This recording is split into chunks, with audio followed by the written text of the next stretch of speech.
saisir des formules avec des références de cellules. Alors, une référence de cellule, c'est une cellule ou une plage de cellules.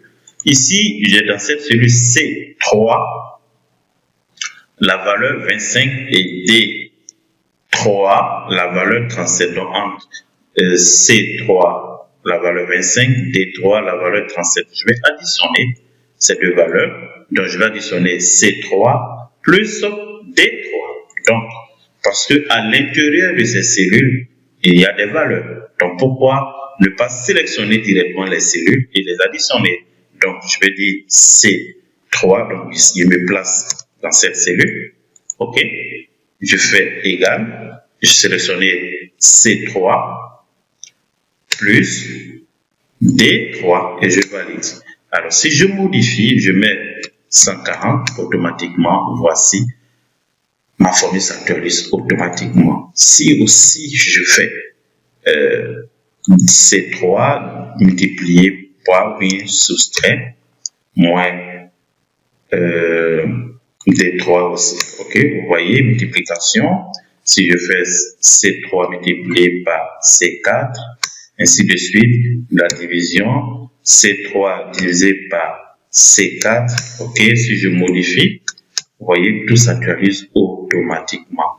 Vous voyez, donc il est important de pouvoir saisir les formules avec des références de cellules en sélectionnant les références de cellules pour saisir vos formules. Il faut éviter de saisir les formules avec des valeurs indues, avec des valeurs constantes, parce que votre résultat ou bien la formule ne va pas s'actualiser. Lorsque vous saisissez une formule avec des références de cellules, la formule s'actualise automatiquement. Ici, nous allons faire, dans notre cas, ici, le total des ventes de janvier à avril. Par exemple, sélection des références de cellules. OK? Références de cellules. Et c'est simple. Alors, la somme sigma, la somme automatique va aller dans accueil. Sigma, il va sélectionner les cellules, mais moi, j'ai besoin de cette référence de B6 à B9. Donc, je dois faire attention avec la référence donc B6 à B9 et je valide la somme.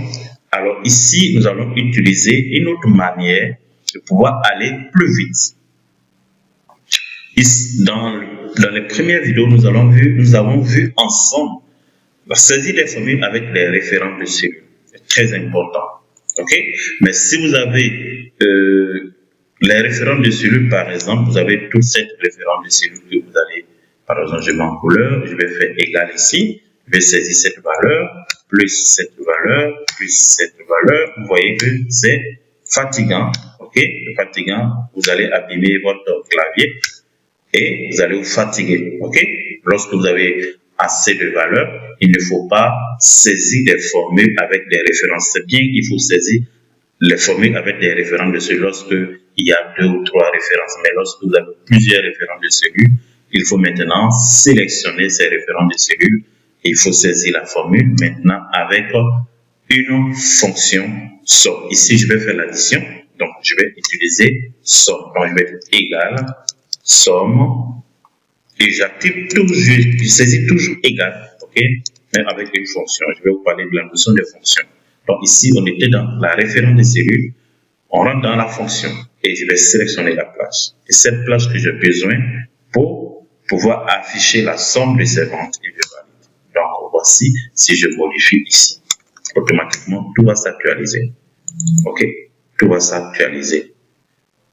Voici l'importance de pouvoir saisir les formules avec des références de cellules avec une fonction. Alors, donc, il est important de pouvoir saisir les formules avec des références de cellules. Et encore, pour aller plus vite, plus rapidement, il est conseillé de saisir les formules en utilisant des fonctions. On a vu la fonction somme, c'est pour faire l'addition des valeurs. On va voir d'autres fonctions. OK?